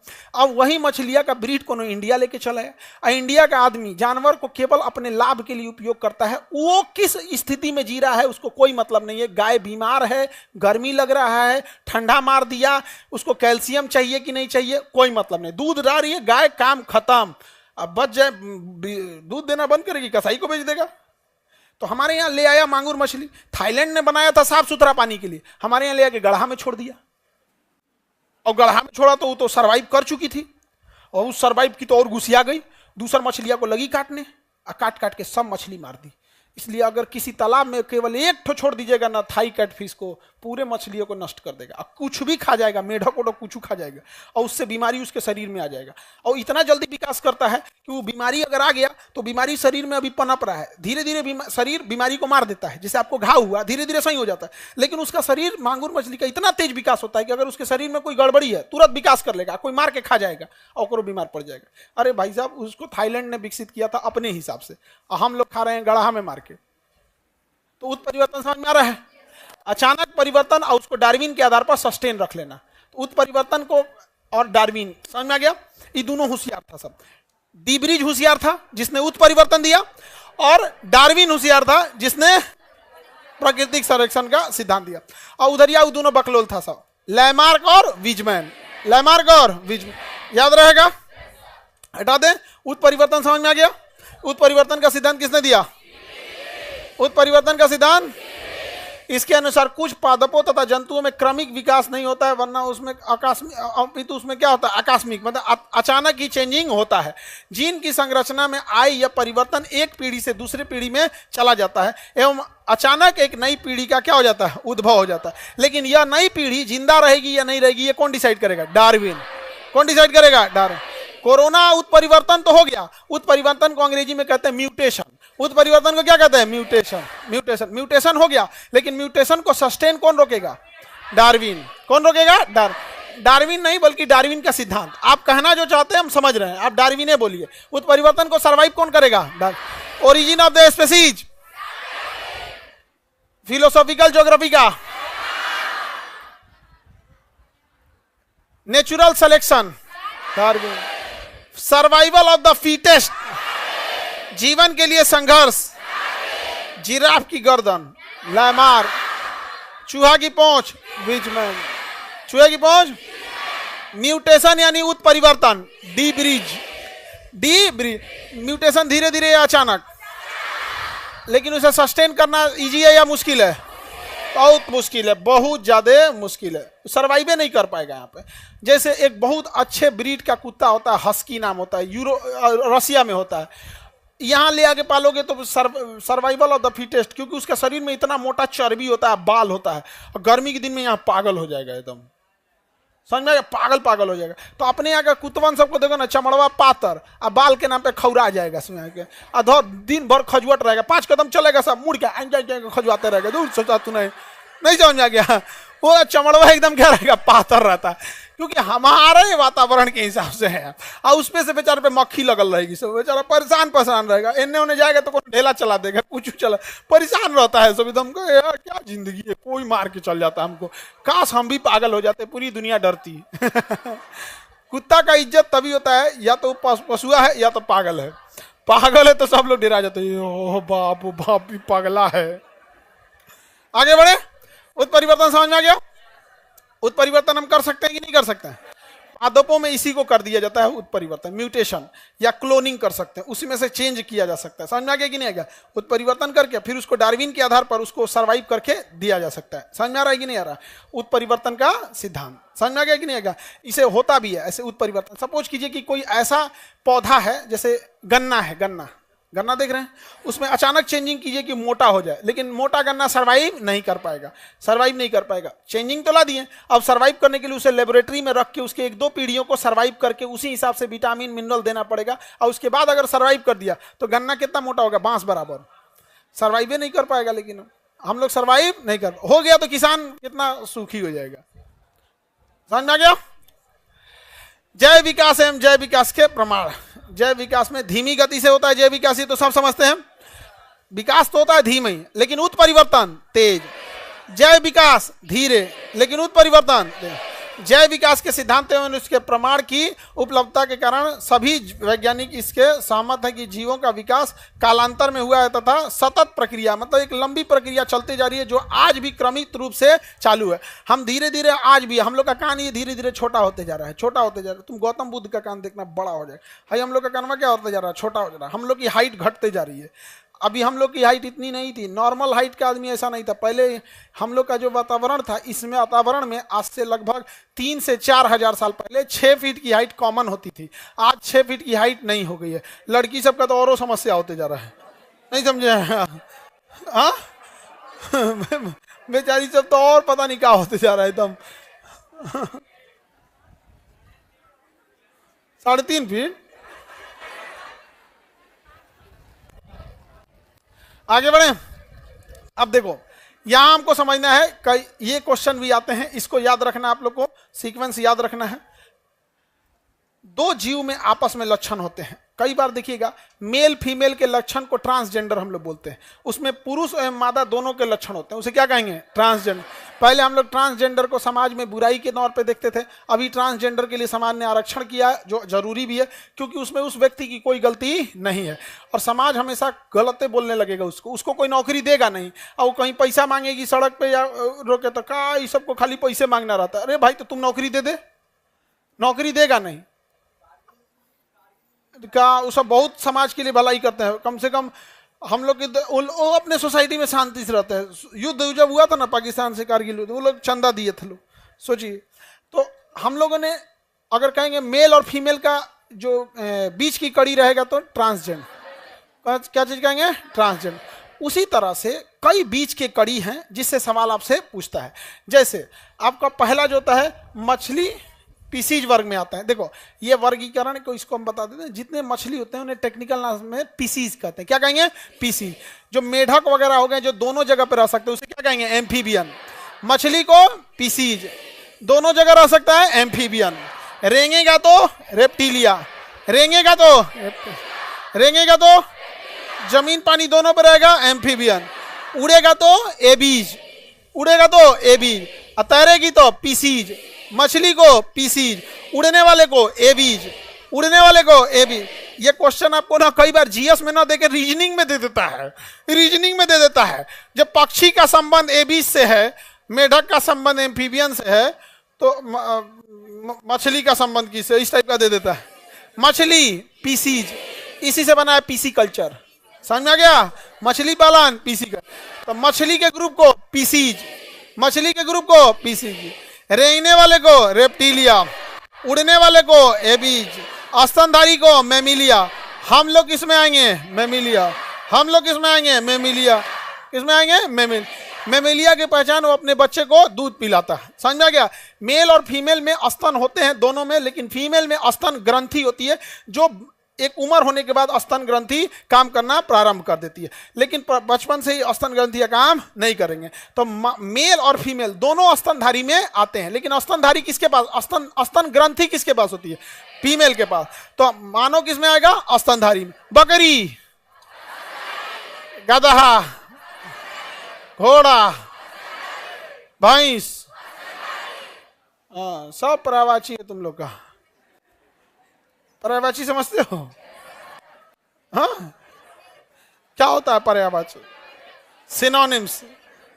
किसका सिनोनिम्स था ये? आप लोग का। आगे बढ़े। ये क्या नाम दे सर? मेरी चाची FIR नाम डाल दी है, मैं नौकरी नहीं कर पाऊंगा, प्लीज हेल्प कीजिए। ऐसा रहे तो सब चाची लोग नौकरी खाते रह जाएंगी लोग। हाँ, ऐसा कुछ नहीं होता है। FIR नाम डालने से कुछ नहीं होगा। चार्जशीट से अपना नाम हटवा लीजिएगा, आप प्रूफ दे दीजिएगा कि हम यहाँ नहीं थे। समझ में आ गया कि नहीं आ गया? सॉलिड प्रूफ है तो ठीक है, जैसे हॉस्पिटल में एडमिट थे, CCTV फुटेज है, कहीं कुछ है। अगर सॉलिड प्रूफ नहीं है तो फिर एक और प्रूफ है जो हर जगह काम करता है, समझते ही हैं?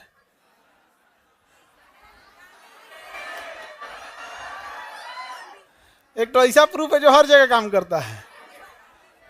उस प्रूफ को केवल बहुत सारा प्रूफ होता है, फर्जी नहीं होना चाहिए। ऐसा कि लिख देते हैं फर्जी ना, उससे क्या मतलब होता है? आगे बढ़े। पांचों नाम याद रहेगा। हम लोग किसमें आएंगे? मेमिलिया। देखो हिंदी नहीं देगा, स्तनधारी देगा नहीं, अंग्रेजी लिख देगा मेमिलिया, ऐसे ही लिख देगा मेमिलिया। एविज में पक्षी, रेप्टिलिया में सांप वगैरह, छिपकली रेप्टिलिया में, रेप्टिलिया दोनों जगह रह जाएगा। और मछली, मछली पीसी, सब में रीढ़ की हड्डी होती है। इन सब में क्या होती है? रीढ़ की हड्डी। जिसमें रीढ़ की हड्डी होती है उसको क्या कहा जाता है? मेरुदंड कहते हैं।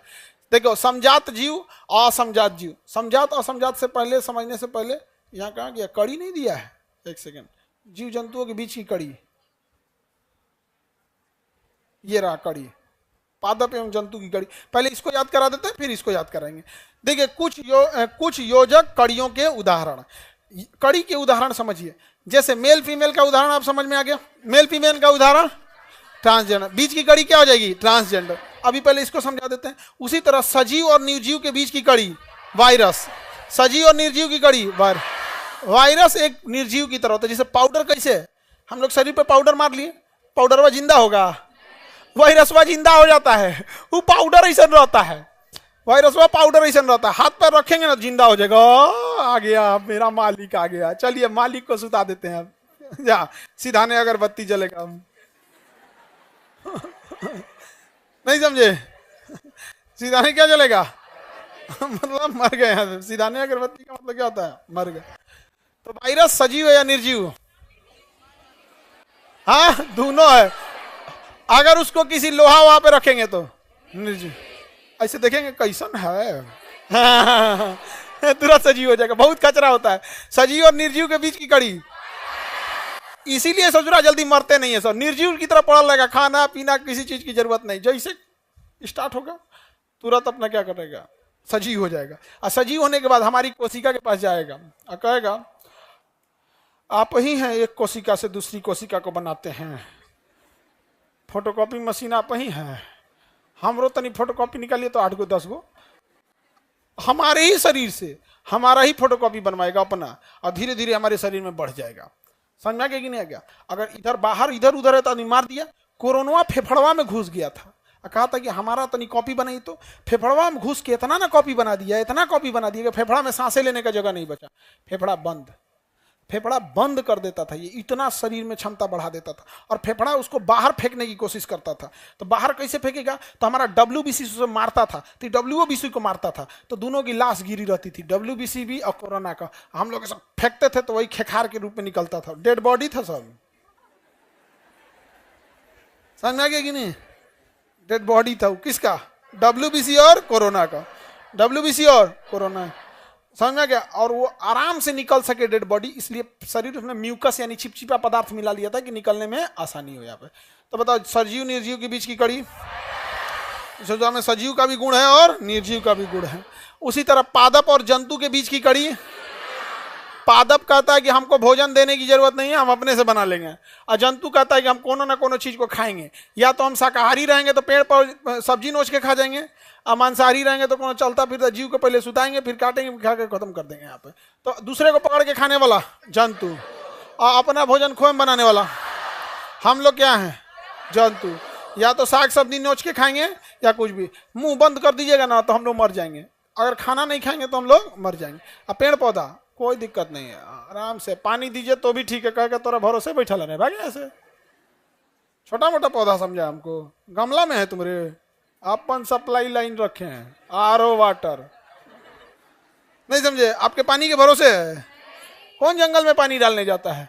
एगो गमला में पानी डालते हो, 8 गो पौधा में डालोगे तो 13 को सुखा दोगे। आगे बढ़े तो पादप और जंतु के बीच की कड़ी युगलीना, पादप और जंतु के बीच की कड़ी मतलब ये अपना भोजन भी बना लेता है, और इसके आसपास में कोई गुजरेगा तो पकड़ के खाई हो जाता है। समझ में आ गया कि नहीं? दोनों, जैसे मान के चलिए आम का पेड़ है, अपना भोजन बना लेता है, आप आम तोड़ने गए तो पकड़ के खा गए आपको, चलता है भाई, जरूरत था ऊर्जा का। ऐसे ही करता है कौन? युगलीना। युगलीना खाई हो जाता है दूसरे को पकड़ के। तो पादप और जंतु के बीच की कड़ी, फोटो दिखा दे, एनिलीडा और ऑर्थोपोडा। एनिलीडा और ऑर्थोपोडा कीड़े की तरह चलता है, ऑर्थोपोडा कीड़े की तरह चलता है, और एनिलीडा का शरीर एकदम नरम होता है, केचुआ जोंक, तो उसका शरीर भी नरम रहेगा। उसका पैरों खूब ज्यादा रहेगा। तो एनिलीडा और ऑर्थोपोडा के बीच की जो कड़ी होती है उसे क्या कहते हैं? हाँ, पेरीपेटस। क्या कहेंगे? पेरीपेटस। आपको ये सब याद रखने की ढेर जरूरत नहीं है, आपको बस ये याद रहना चाहिए। कौन सा? पादप और जंतु के बीच की कड़ी। हाँ, एनिलीडा और ऑर्थोपोडा का पेरीप्लस। हाँ, आगे बढ़ जाएं। और यहां देखिए आपको डकबिल प्लेटिपस या फिर एकिडना, ये पक्षी की तरह दिखता है लेकिन रहता है स्तनधारी। दिखता कैसे है? पक्षी की तरह, और रहता क्या है? इसलिए इसे पक्षी और स्तनधारी के बीच की क्या कहेंगे? कड़ी। बताइए, पादप और जंतु के बीच की कड़ी। पादप जंतु, पादप जंतु, सजीव निर्जीव, सजीव निर्जीव, एनिलीडा ऑर्थोपोडा, एनिलीडा ऑर्थोपोडा, पक्षी और स्तनधारी।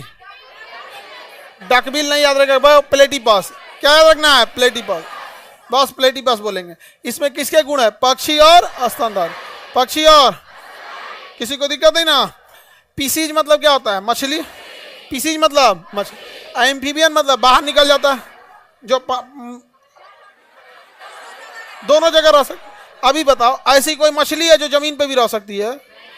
हाँ, एगो मछली है लंग्स फिश। लंग्स फिश, फुसफुस, लंग्स मतलब फेफड़ा मछली, मतलब उसके पास फेफड़ा होता है।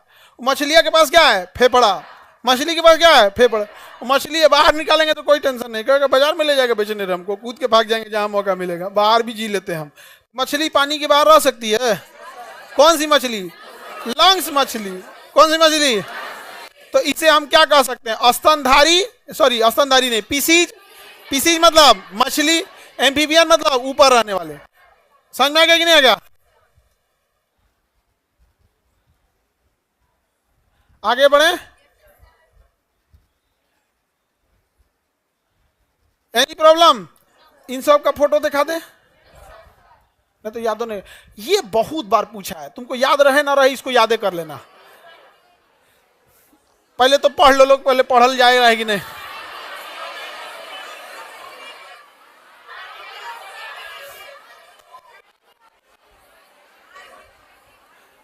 बेचारा हम लोग को पढ़ले नहीं जा रहा है।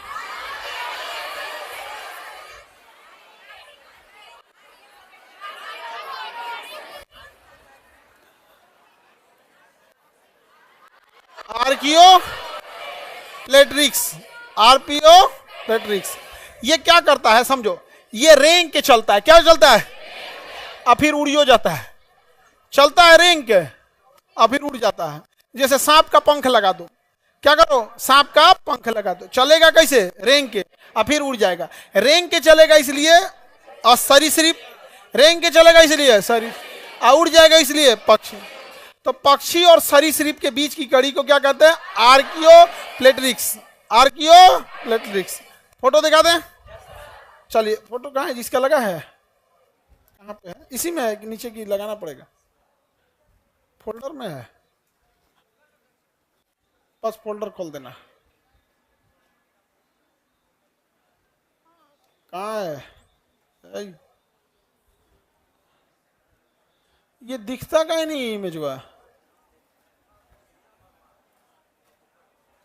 अच्छा देखो भाई, अब इधर समझो, यहां हम देख फोटो दिखाते हैं, आप पहचानिएगा क्या है। ये है आपका आर्कियो प्लेट्रिक्स। आर्कियो,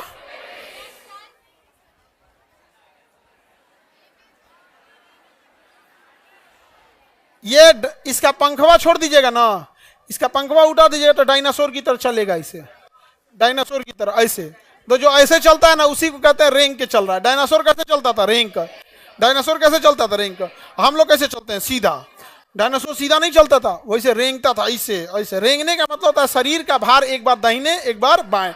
सांप देखिए ना, दाहिने बाएं, तो सांप ऐसे चलता है रेंग के, दाहिने बाएं। छिपकली भी देखिएगा दाहिने बाएं ऐसे करके, ऐसे चलेगी। और डायनासोर भी दाहिने बाएं ऐसे चलता था यहाँ पे। अब बूढ़ा आदमी को गठिया उठिया हो जाता है तो हाँ ऐसे ऐसे बूढ़ा हो जाएगा तो ऐसे ऐसे सारी स्त्री बन जाता है। नहीं समझे? अच्छा, जो आजकल लफुअन है सब, इतना बटन खोल लेगा से, एगो सीकड़ मान लेगा, एगो सिगरेट। नहीं समझ, एकदम टिबिया ऐसा रहेगा, सीना धंसल एकदम, मतलब मन, अगर तुम एक लात मारोगे तो पैरों पार निकल जाएगा। सिगरेट पी के धंसा लगा, नहीं समझ आ गया, अजीब टाइप। अच्छा एक बात देखो, पुष्पा जिस तरह का मुंह में पान भचर भचर, क्या बाऊ, अजीब यार, उसको क्यों ऐसा बना दिया हमको नहीं समझ में। इतना बेहतरीन हीरो है, नहीं समझ आ गया। अलग बात है कि बेचारा फिल्म में पुलिस को खरीद रहा था, बड़े बड़े आईजी डीआईजी को खरीद रहा था, एगो कांस्टेबल आया घसीट के लेके चल गया, नहीं समझे। पुष्पा का कुल, पुष्पा झुकेगा नहीं, पुष्पा सुता दिया उनको। प्रशासन के पास बहुत ताकत होता है, बाप रे बाप, नहीं समझे, बहुत ताकत होता है। हाँ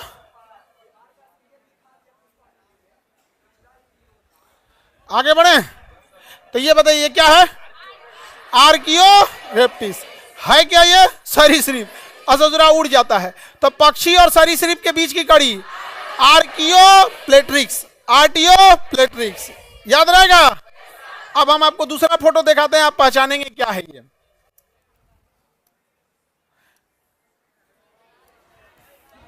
एकिडना है ये, क्या है, एकिडना और प्लेटिपस, एकिडना और प्लेटिपस की तरह जी, ये रहा प्लेटिपस, एकिडना और प्लेटिपस।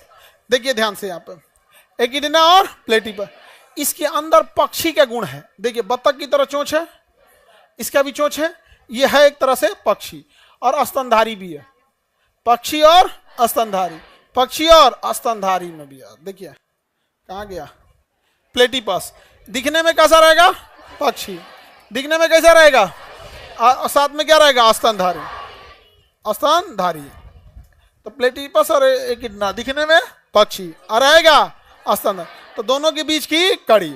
बताइए पादप और जंतु के बीच की कड़ी, पादप और जंतु के बीच की कड़ी युगलीना।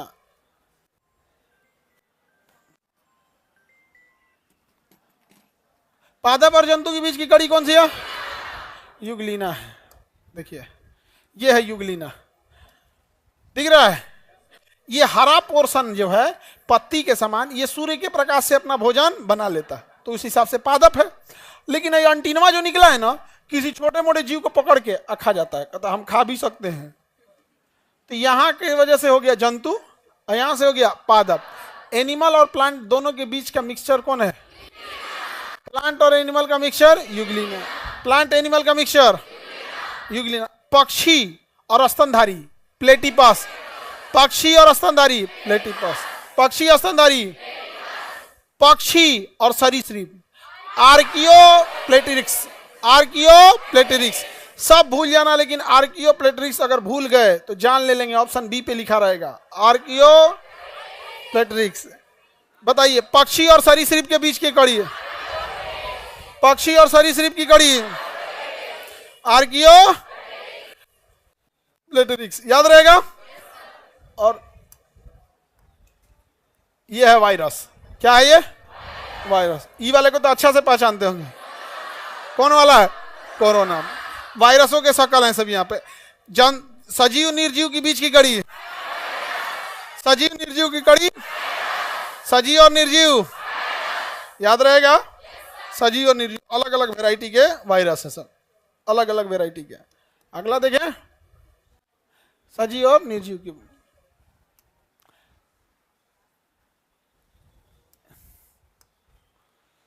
ये है आपकी लंग्स फिश। कौन सी फिश है तो ये मछली, मछली मतलब पीसीज, मछली मतलब पीसीज, और पानी के बाहर निकल आती है, पानी के बाहर आ जाती है, इसलिए क्या हो जाएगी, एम्फीबियन। एम्फीबियन मतलब उभयचर। तो मछली और उभयचर के बीच की कड़ी लंग्स फिश।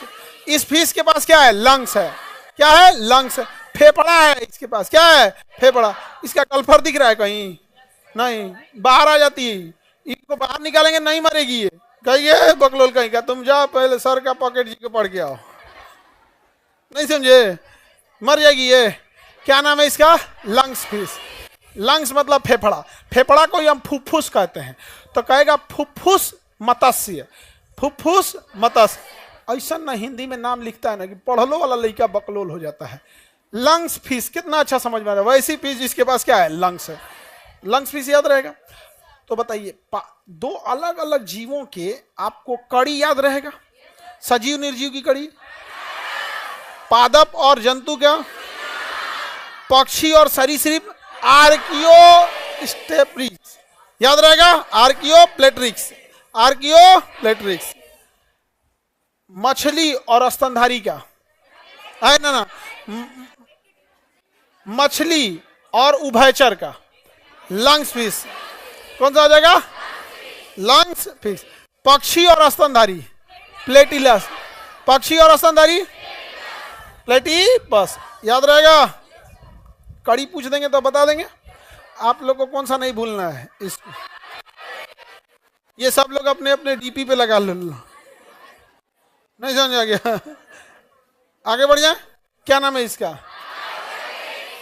अगर कुछ नहीं पता है ना तो बस आर्कियो याद रखो। क्या याद रखो? बस बताओ, पक्षी और सरीसृप, आर्कियो, बस बस बस आर्कियो है, आर्किटेक्चर।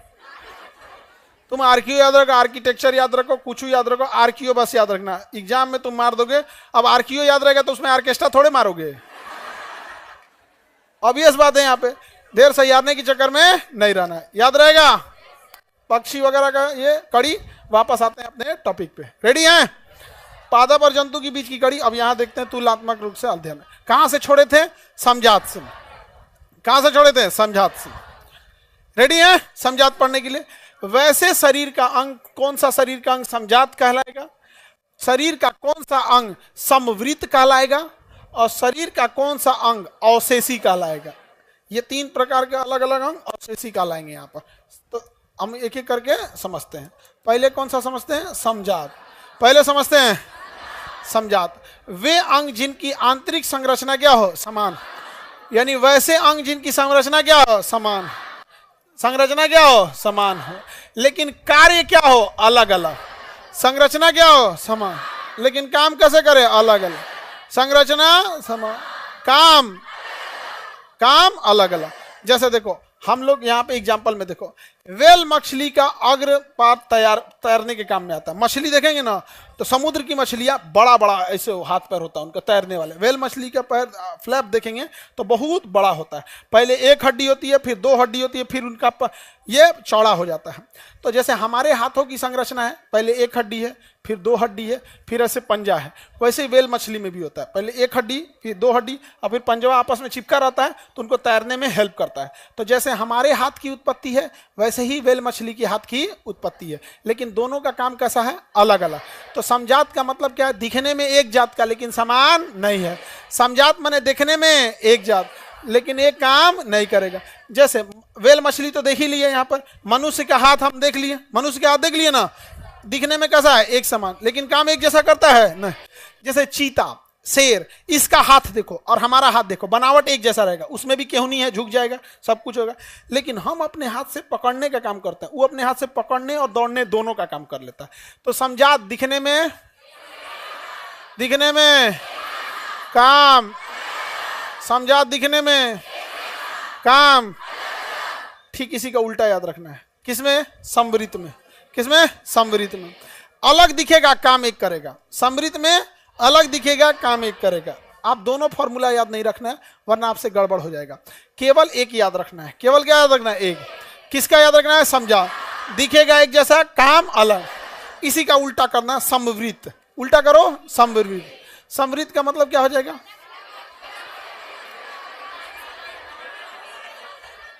दिखेगा अलग, काम करेगा एक। दिखेगा अलग, काम करेगा एक। तो बताओ समझात वाला क्या है? अब समझो, सुनो ध्यान से। अब तुम्हारा पूरा स्क्रीन नहीं हो रहा है तो तुम लालका सीआर बना के भेज रहे हो। अब तुम्हारे मोबाइल में गड़बड़ी होगा तो नहीं हो रहा है, नहीं हो रहा है, अनइंस्टॉल करके इंस्टॉल करें, हो जाएगा। नहीं हो रहा है, हो जाता है। अच्छा, लाइव में प्रॉब्लम हो रहा है। चलो अब देखो, एक एक करके अपने से सीख लेना लोग कुछ कुछ। सुनो अब ध्यान से, आगे समझो। याद कैसे रखना? आपके जाति का नेता, आपके जाति का आदमी हमेशा आपको कहेगा कि हम आपके साथ हैं, तो समजात वाला साथ दिखता है, होता नहीं है। याद रखना, सिंपल है कि नहीं। समजात किसे कहेंगे? दिखेगा एक जैसा, काम नहीं आएगा। दिखेगा एक जैसा, काम नहीं आएगा। जैसे चमगादड़ का पंख, जैसे हमारा हाथ है शुरू में ऐसे, बाद में जाके ऐसे खुल जाता है, तो चमगादड़ का पंख, शेर या चीता का हाथ, मानव का हाथ, मछली का फ्लैप, दिखता एक जैसा है, समझात है लेकिन काम नहीं कर। इसी का उल्टा करेंगे तो क्या हो जाएगा? समवृत। समवृत क्या है? दिखता एक जैसा नहीं है लेकिन काम करता, एक जैसा दिखता नहीं है लेकिन काम करता है, उसी को क्या कहेंगे? समवृत। क्या कहेंगे? समवृत। क्या कहेंगे? समवृत। आगे बढ़ जाएं, उसे क्या कहेंगे? समवृत। जैसे कीड़े का, कीट का पंख, कीड़े में कितना पंख होता है? 4 गो। अब पक्षी में कितना होता है? 2 गो। क्या एक जैसा दिख रहा है? एगो में 4 गो पंख दिख रहा है, एगो में 2 गो पंख दिख रहा है, तो ऑब्वियस बात है एक जैसा तो दिख नहीं रहा है, लेकिन दोनों अपने पंख से क्या कर जाते हैं? उड़ जाते हैं। दोनों अपने पंख से उड़ जाएंगे। तो सुनो ध्यान से, परिभाषा बताना। उत्पत्ति एक समान दिखती है लेकिन कार्य अलग अलग। समझा? असमृत का बस इसी का उल्टा कर लेना, याद नहीं करना, कंफ्यूजन हो जाएगा। बस क्या कर लेना है? उल्टा कर लेना। समझा तो याद रहेगा। अवशेषी अंग जो शरीर में रहता है लेकिन किसी काम का नहीं है, क्या कहलाएगा? अवशेषी अंग। शरीर में है लेकिन किसी काम का नहीं है, क्या है? अवशेषी। जैसे आप लोग का दिमाग शरीर में है लेकिन किसी काम का है, शरीर में रहे काम ना करे, उसे क्या कहेंगे? अवशेषी। शरीर में है लेकिन काम ना करे, अवशेषी। जैसे मानव शरीर में अवशेषी अंग में देखेंगे अपेंडिस। क्या होता है? अपेंडिस। पे दाहिनी और बड़ी आंत के नीचे होता है अपेंडिस, जो घास भूस लकड़ी उकड़ी खा जाएंगे तो उसको पचाने के काम में आता है। हम लोग लकड़ी उकड़ी खाना छोड़ दिए, इसलिए हमारा अपेंडिस शरीर में है लेकिन काम नहीं करता है। लेकिन जानवरों में अपेंडिस बहुत जरूरी है, वही लकड़ी उकड़ी को पचाता है। कण, कान की पेशी है, जो कनवा बाहर है, इसका हमारा कोई काम नहीं है। ये कण पिल्लो कहलाता है, पन्ना, ये हमारे किसी काम का नहीं है। फिलहाल अभी है तो हम लोग जो पढ़ाने के टाइम पे इसमें माइक रख देते हैं, और अगर ये नहीं रहता तो माइक ऊपर रखते, यहाँ रख के पढ़ाते। क्या दिक्कत है? पायलट यहाँ रख के पढ़ा देगा। पायलट जो माइक रखता है ऊपर रखता है, समझ में आ गया कि नहीं आएगा? पायलट कहाँ रखता है? ऊपर। बड़का हेडफोनवा देखना ना, बड़का हेडफोनवा में आजकल लड़का गाना सुन रहा है, इतना बड़का 2 गो लोटा बराबर लगेले है, वही में गाना सुन रहा है। यहाँ पे चश्मा, हाँ चश्मा है तो यूज कर लेते हैं, नहीं तो नहीं यूज करेंगे। समझ आ गया? जैसे महिला लोग, कान है तो इसमें पहनने के लिए यूज कर लेते हैं, नहीं रहता तो उस समय कोई और सिस्टम रहता। नहीं समझ में गया? इस सब टाइप का, कुछ इस टाइप का फैशन रहता, इसे निकालना कुछ और फैशन होता उस टाइम। यहाँ पे भीड़ उड़ में बेचारा दबा जाता इसे। तो शरीर में है, काम नहीं करे, क्या कहलाएगा? शरीर पे जो बाल है हमारे किसी काम का नहीं है, नाखून जो है हमारे किसी काम का नहीं है, लेकिन जानवरों के लिए नाखून काम का है। हमारा बड़ा हुआ नाखून काम का नहीं है, लेकिन नाखून जानवरों में बड़ा, जितना बड़ा अपनी उंगली है ना, उंगली जितना बड़ा है ना, उतना बड़ा शेर का नाखून होता है, उतना बड़ा शेर का नाखून होता है। अगर इसे दुलार में इसे खींच दिया ना तो उतना गहीर करके निकाल देगा। यहाँ पर दुलार करेगा ना आपको, इसे जैसे नहीं देखो कुत्ता उत्ता ऐसा ऐसे कूदने लगते हैं, छोटा छोटा नाखून है, हल्का हल्का होता है। अगर शेर कूद गया तो बड़का नाखून है एकदम तेज, और पे 2 कुंटल का रहता है, बकोट के एकदम घराक से इसे चिचिन पार देगा यहाँ से। जा अब सारा किड्नी उड्डी बाहर सब ढकेलते रह गए है, ऐसे निकलना नहीं है जी, मरिए जाएंगे हम, अवशेषी हो जाएंगे पूरा शरीर। शरीर में है, काम का नहीं है, क्या कहलाएगा? जैसे आप लोगों का दिमाग, अपेंडिक्स, शरीर के बाल, ये सब कैसे हैं? अवशेषी। समझा तो अवशेषी, ये सब समझ में आ गया? हटा के क्वेश्चन पूछें, बता देंगे आप लोग? हाँ, एक आदमी पॉकेट जी के दो। हाँ देखो, जैसे हम पूछ रहे हैं ऐसे ही आप लोग को पूछना है रूम पे बैठ के। दिमाग लगाए लोग ना, दिमाग तूर देंगे। रहे तब तो लगाए सब, यहाँ पे रहेगा ये नहीं, यहाँ पे पूछेगा। सुनो, जैसे जैसे पूछ रहे हैं ऐसे ही पूछना है यहाँ पे। बड़ी लंबा डिले हो गया बैठाने में आप लोग को, तो खैर एक आध क्लास में ऐसे हो जाता है। सुनो ध्यान से, जैसे जैसे पूछ रहे हैं उसी तरह, कोई टाइम लॉस नहीं करना है यहाँ पे। फिलोसॉफिकल जूलॉजिकल किसका किताब है? इसका है? जिराफ का सिद्धांत, सांप का टांग, मांसाहारियों में नाखून और दांत का बड़ा होना, चूहे का सिद्धांत, हाँ, natural origin of the species, natural selection, survival of the fittest, Darwin की किताब का नाम,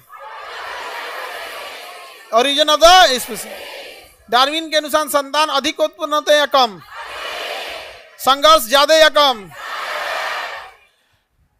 सामान्य जीव जिएगा या फिर जो सर्वोत्तम रहेगा वो, हाँ सर्वोत्तम रहेगा वो।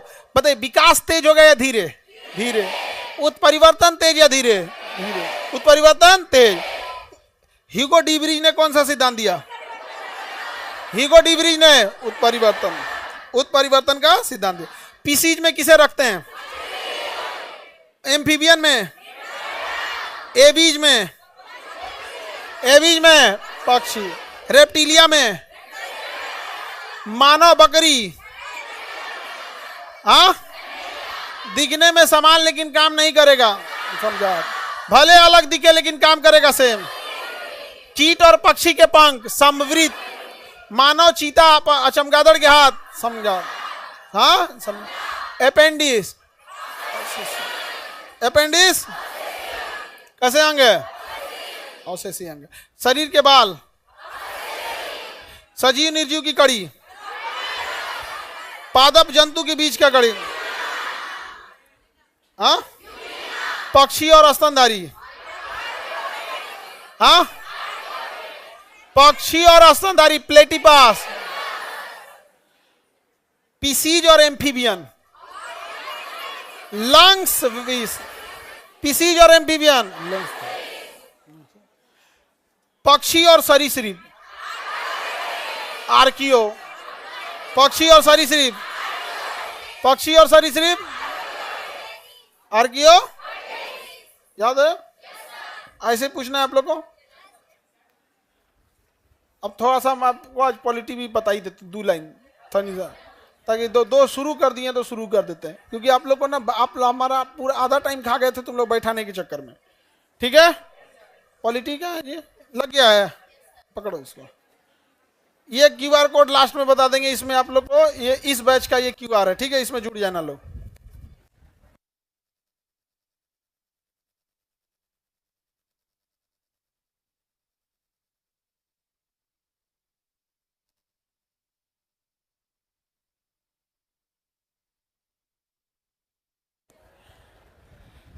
इससे आप लोग जुड़ गए ना, सारी सूचना इसी में देंगे लोग। सुनो सूचना, बायोलॉजी में जो हम बताए हैं, डेली आप लोग को 1 पेज पढ़ के आना है। यहाँ पे बुक है कि नहीं जी, यहाँ देखो, है अंदर।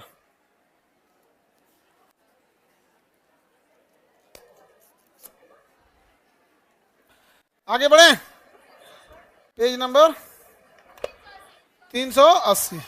सुनो बाबू, इधर सुनो, इधर देखना सब लोग। ये सबसे उटपटांग टॉपिक था। ये 1 पेज समझ रहे हो, ऐसे ये वाला 1 पेज, दोनों और मिला के ये होता है 1 पेज, इधर और इधर मिला के। आपको डेली 1 पेज पढ़ के आना है। कितना पेज? आप डेली 1 पेज पढ़ के आओगे, आपको याद हो जाएगा। हम आते पहले 15 मिनट सुनेंगे, फिर ये पूछेंगे। आज पहला क्लास है तो थोड़ा सा आप लोग को समझाने में टाइम लग जाता है, लेकिन हम ये डेली 1 पेज पूछेंगे। जैसे आज हम आपको कौन सा पेज पढ़ाएं? 380। कितना पढ़ाए हैं? कल आप लोग को 381 और 382 पूछेंगे। 381 और 382 कल पढ़ाएंगे। समझ में आ गया? कुछ भी हो जाए आप लोग को पढ़ के आना है और पॉकेट जी के लेके आना है। पॉलिटी कितने नंबर पेज पे है जी? 97।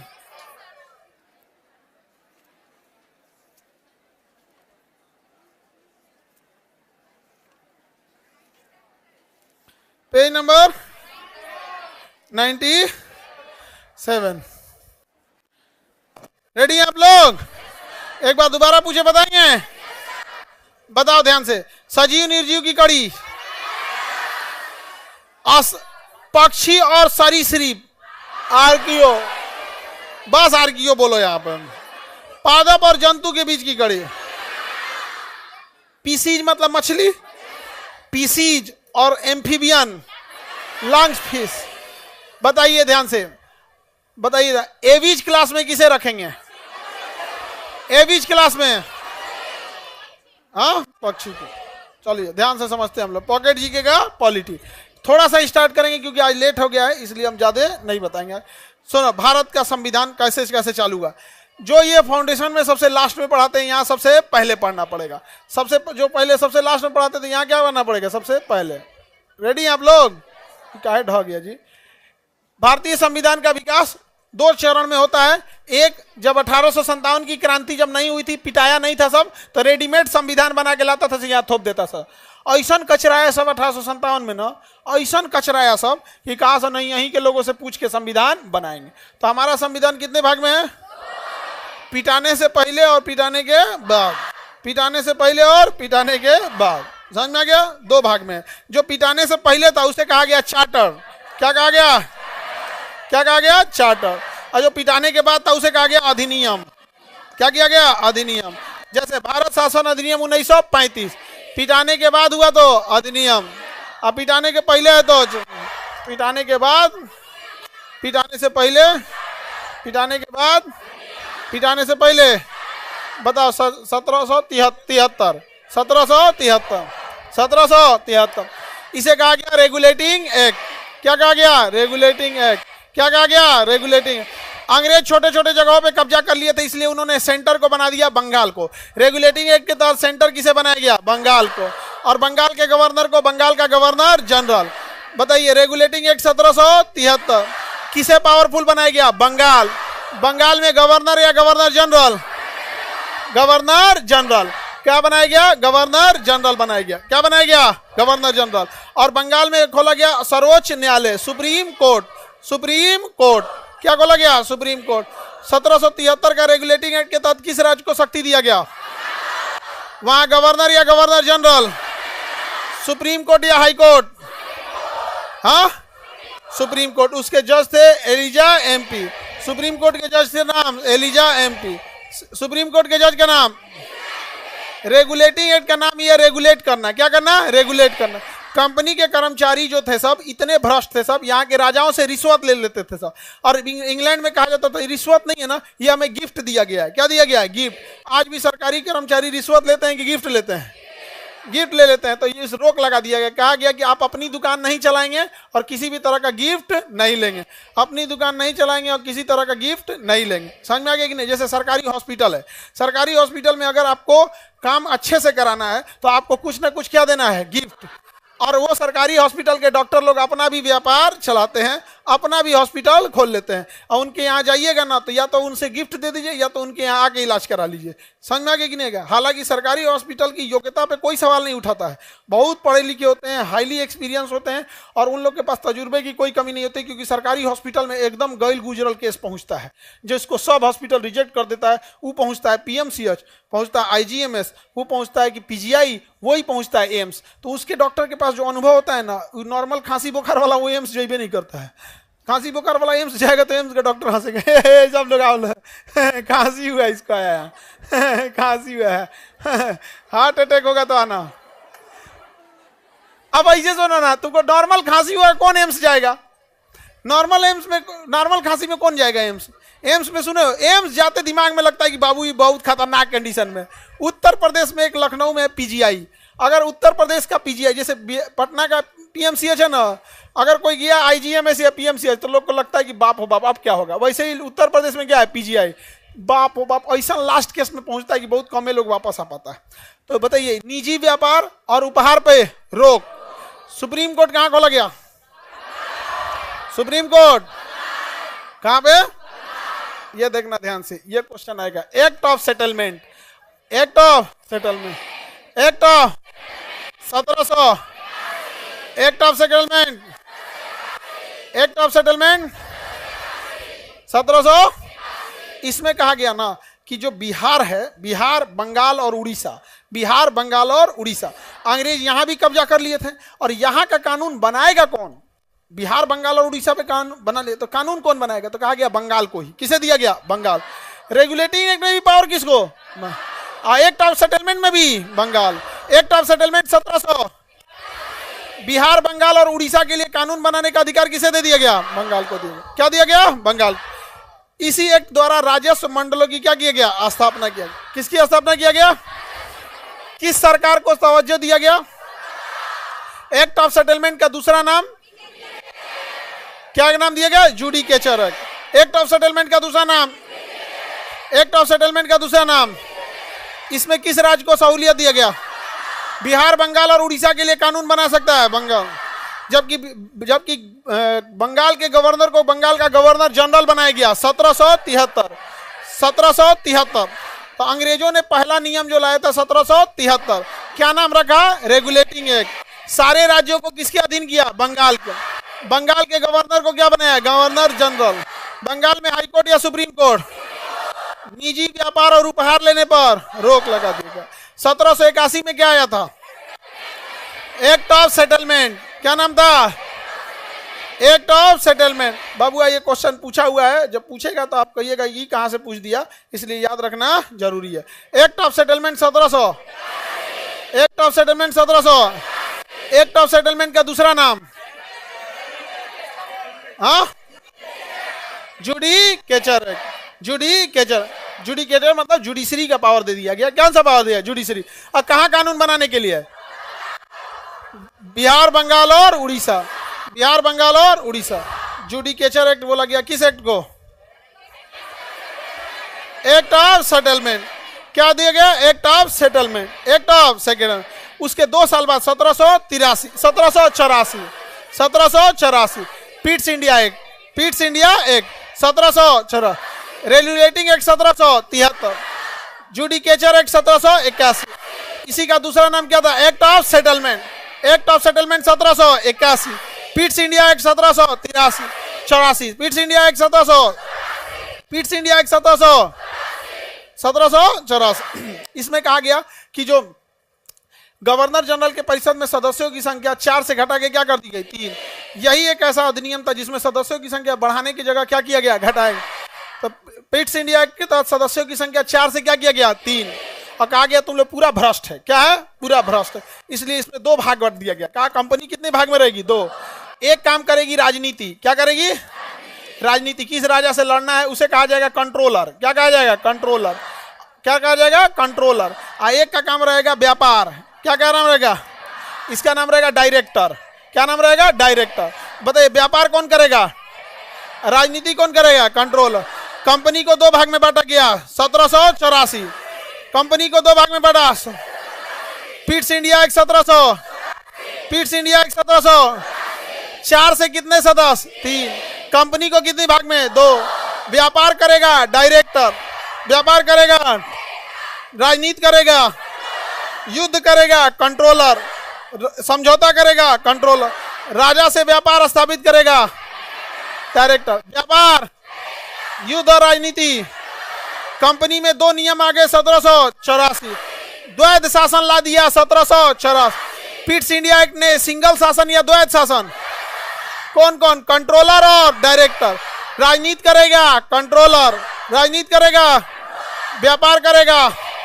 2 भागों में बांट दिया गया था। कितने भाग में? इसे दोहरा शासन या द्वैध शासन कह सकते हैं। दोहरा शासन या द्वैध शासन कह सकते हैं। बताइए राजनीति कौन करेगा? Board of controller. कौन करेगा? Board of controller. Board of controller. अब व्यापार करेगा डायरेक्टर। हाँ याद कैला बिना क्या जरूरत है? Board of controller, director, controller और डायरेक्टर। व्यापार करेगा, व्यापार करेगा डायरेक्टर। ज्यादा पावरफुल डायरेक्टर या कंट्रोलर? ज्यादा पावरफुल कंट्रोलर। ज्यादा पावरफुल युद्ध कौन करेगा? कंट्रोलर। सेनापति कंट्रोलर, गवर्नर जनरल कंट्रोलर, युद्ध विराम कंट्रोलर, संधि कंट्रोलर। और चुपचाप व्यापार, चुपचाप व्यापार। बताइए क्या बिना कंट्रोलर के अनुमति लिखा? बोर्ड ऑफ कंट्रोलर के अनुमति के बिना देशी रियासतों के साथ संघर्ष अथवा सहयोग की शुरुआत नहीं किया जा सकता था। तो ज्यादा पावरफुल कौन था? कंट्रोलर। तो भारत में द्वैध शासन कौन सा अधिनियम लाया? Pitt's India act 1784। बताइए सेटलमेंट एक्ट 1781। 1781। बताइए जुडिकेटर एक्ट किसे कहा गया? Act of settlement. Act of settlement के तहत कानून बनाने का अधिकार किसे दिया गया? बंगाल को। Regulating act 1700। रेगुलेटिंग एक्ट 1700 कहां? Supreme court. बताइए द्वैध शासन 1784। अब आप डेट नहीं बताइएगा, नाम बताइएगा। जैसे 1773 नहीं बोलना है, रेगुलेटिंग एक्ट बोलना है। 1781 नहीं बोलना है, सेटलमेंट एक्ट बोलना है। 1784 नहीं बोलना है, पीट्स इंडिया एक्ट बोलना है। समझ में आ गया कि नहीं? हम मिटा के पूछेंगे, ऐसे नहीं। समझ में आ गया? देखो बबुआ, कई बार आप लोग को सारा अधिनियम याद रहता होगा, लेकिन आपको हवे नहीं लगता होगा कि कहां से पूछ दिया। जैसे जुडिकेचर एक्ट पूछेगा तो अभी यूपी पीसीएस में पूछा था, यूपी पीसीएस में पूछा था जुडिकेचर एक्ट, सब पगलाए थे तो कहां से पूछ दिया हो। समझ में आ गया कि नहीं आ गया? तो ऐसे पगलाने की जरूरत नहीं है। रेडी? सर आप कमेंट ऑफ कर दीजिए, तथास्तु। कमेंट ऑफ कर दिया जाए, ऑफ। Comment of. आगे बढ़े?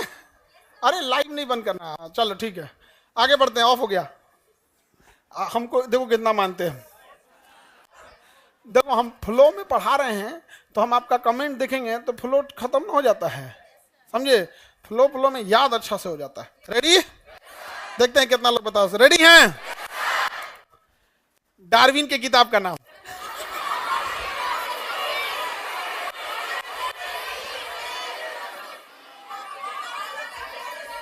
Origin of the species. Lamarck की किताब का नाम। पॉलिटी में आते हैं, पॉलिटी में आते हैं। मैं जा रहा था एकदम तैयार था सर, दिल के अरमा आंसुओं में बह गए। चलिए आगे बढ़ते हैं। अरे बाल नहीं झाड़ना जी, बीच में बैठल बाल नहीं झाड़ो, बांध के आओ घर से। समझा के एगो सुतरी खरीद के दिले रहो, नारियल का रसरी बांध के आएगी सब। चलो ध्यान से देखो, नहीं तो अभी हम विजमैन का प्रयोग जैसे पोंछ काट के किया था ना, बाल काट के कर देंगे। अगले बैच में पढ़ाया जाएगा खान सर का सिद्धांत। हाँ हाँ, और हम बाल काट मतलब सिद्धांत भले फेल हो जाए, बाल तो काट देंगे। आगे बढ़े, चलो। रेडी?